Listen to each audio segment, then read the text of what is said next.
Assalamualaikum warahmatullahi wabarakatuh. Perkenalkan, nama saya Sri Wahyuni dari AMP kelas pagi semester 3 dengan NIM 2210110957. Saya akan mengerjakan tugas UTS Komunikasi Bisnis dari Pak Adi Mursalin. Soal bagian A. 1. Apa definisi dari komunikasi verbal dan nonverbal? Komunikasi verbal adalah komunikasi dalam bentuk lisan ataupun tulisan, sedangkan komunikasi nonverbal adalah komunikasi yang umumnya menggunakan bahasa tubuh seperti gerakan tangan, raut wajah, gelengan kepala, tanda atau tindakan sebagainya. 2. Bagaimana komunikasi nonverbal dapat mendukung atau mengkontradiksi komunikasi verbal? Komunikasi nonverbal dapat memperkuat komunikasi verbal melalui ekspresi wajah, gerakan tubuh, dan bahasa tubuh. Misalnya senyuman dapat menegaskan pesan positif, sementara kontak mata menunjukkan perhatian. 3. Apa saja jenis-jenis dari komunikasi nonverbal? Jenis-jenis dari komunikasi nonverbal adalah bahasa tubuh, ekspresi wajah, kontak mata, gaya bicara, dan intonasi, bentuk-bentuk visual, dan simbol-simbol nonverbal. 4. Dalam konteks profesional, elemen komunikasi verbal atau nonverbal manakah yang paling berpengaruh?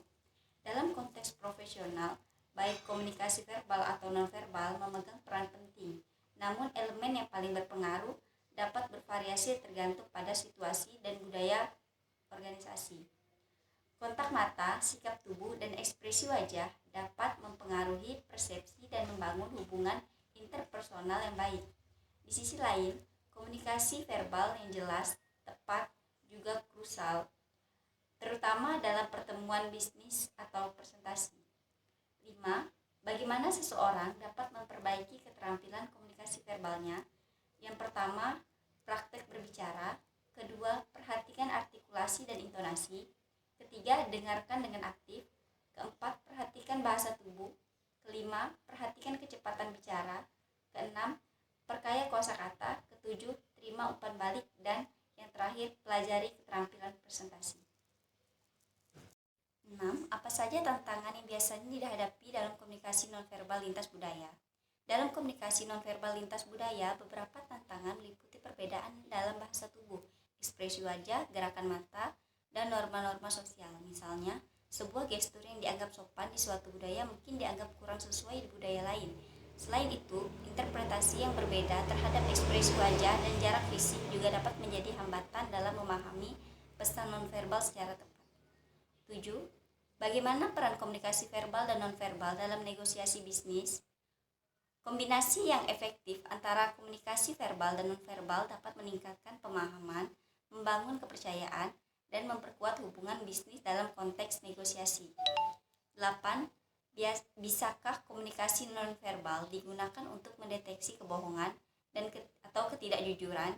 Jika iya, bagaimana? Komunikasi nonverbal dapat digunakan untuk mendeteksi kebohongan atau ketidakjujuran, meskipun perlu diingat bahwa tidak ada metode yang sepenuhnya akurat. Beberapa tanda-tanda yang dapat menjadi petunjuk adalah ekspresi wajah, gerakan mata, tubuh dan postur, gaya bicara. 9. Dalam komunikasi interpersonal, bagaimana komunikasi nonverbal mempengaruhi kesan pertama? Komunikasi nonverbal seperti bahasa tubuh, ekspresi wajah, dan kontak mata dapat memberikan kesan pertama yang kuat. Postur tubuh yang percaya diri atau senyuman ramah misalnya dapat meningkatkan kesan positif, sementara tatapan yang tidak mantap mungkin menciptakan kesan yang kurang yakin. Keseluruhan komunikasi nonverbal memainkan peran penting dalam membentuk kesan pertama karena memberikan informasi tambahan yang melengkapi kata-kata yang diucapkan. 10.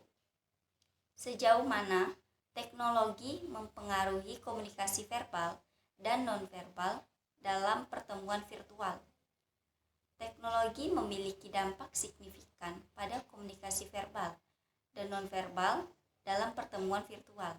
Secara verbal, teknologi memungkinkan pertukaran informasi melalui suara, teks, dan video. Sedangkan dalam komunikasi nonverbal, ekspresi wajah dan bahasa tubuh dapat disampaikan melalui webcam. 11. Bagaimana bahasa tubuh seseorang dapat mempengaruhi persepsi orang lain terhadap mereka? bahasa tubuh seseorang dapat memberikan sinyal komunikasi yang kuat. Postur tubuh, ekspresi wajah, dan gerakan bisa mempengaruhi persepsi orang lain terhadap kepercayaan diri, kejujuran, atau bahkan suasana hati seseorang. Misalnya, postur tubuh yang tegak dan kontak mata dapat menunjukkan rasa percaya diri, sementara gerakan yang gelisah mungkin diartikan sebagai ketidaknyamanan. Selanjutnya saya akan melanjutkan soal bagian B tentang kasus 1 tentang wawancara kerja. 1. Bagaimana cara mengatasi kegugupan dalam situasi wawancara kerja agar bahasa tubuh lebih mencerminkan kepercayaan diri?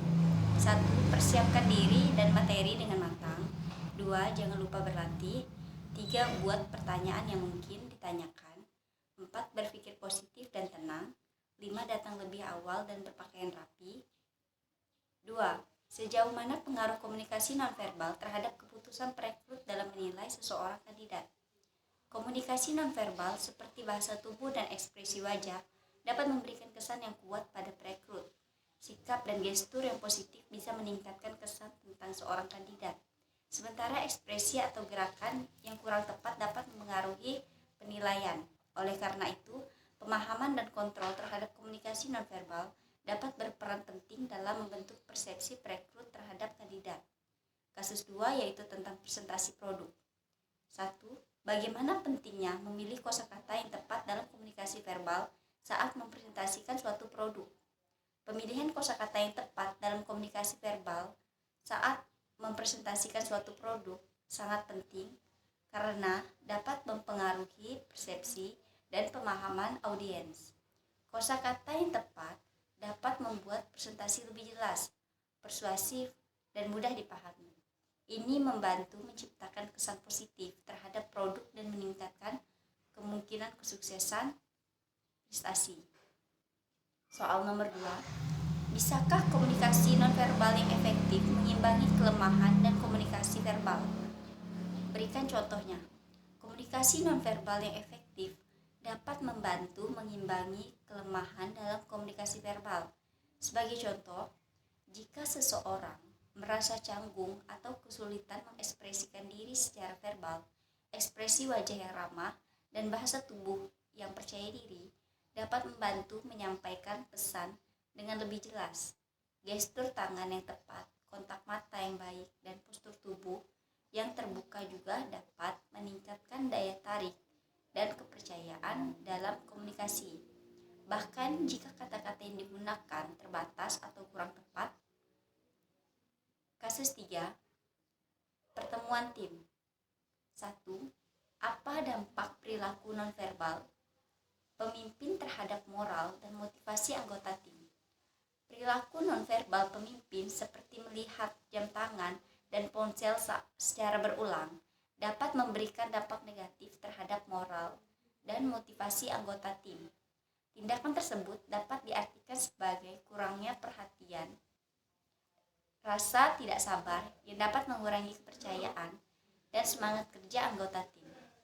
Pemimpin yang terlibat secara aktif dan menunjukkan ketertarikan terhadap ide anggota tim cenderung memotivasi tim dan memperkuat moral secara keseluruhan. 2. Bagaimana seorang pemimpin dapat memastikan bahwa komunikasi nonverbalnya selaras dengan pesan verbal yang ingin disampaikan? Untuk memastikan keselarasan antara komunikasi nonverbal dan pesan verbal, sementara pemimpin dapat melakukan hal-hal berikut: kesadaran diri, konsistensi, ketelitian dalam gestur dan ekspresi, pendengaran aktif, feedback dari anggota tim, keselarasan komunikasi visual dengan memperhatikan elemen-elemen ini. Seorang pemimpin dapat memastikan bahwa komunikasi nonverbalnya mendukung pesan verbalnya, menciptakan keselarasan yang kuat dalam komunikasi tim. Kasus 4. Diskusi kelas. 1. Bagaimana mahasiswa tersebut bisa meningkatkan kemampuan komunikasi nonverbal yang mendukung poin-poin disampaikan secara verbal? Mahasiswa dapat meningkatkan kemampuan komunikasi nonverbal dengan cara pelatihan tubuh dan bahasa tangan, ekspresi wajah yang sesuai, penggunaan kontak mata, pola nafas dan intonasi suara, postur tubuh yang tepat, adaptasi budaya, praktik rutin, dan umpan balik. Konstruktif juga kunci dalam meningkatkan keterampilan ini. 2. Dalam konteks akademis, mana yang lebih berpengaruh, komunikasi verbal atau nonverbal, dan mengapa? Dalam konteks akademis, kedua bentuk komunikasi, baik verbal maupun nonverbal, memiliki pengaruh yang signifikan. Komunikasi verbal memberikan informasi secara langsung, sementara komunikasi nonverbal dapat mencerminkan ekspresi, emosi, dan sikap. Keduanya saling melengkapi untuk menyampaikan pesan dengan lebih efektif. Sekian tugas saya. Terima kasih. Assalamualaikum warahmatullahi wabarakatuh.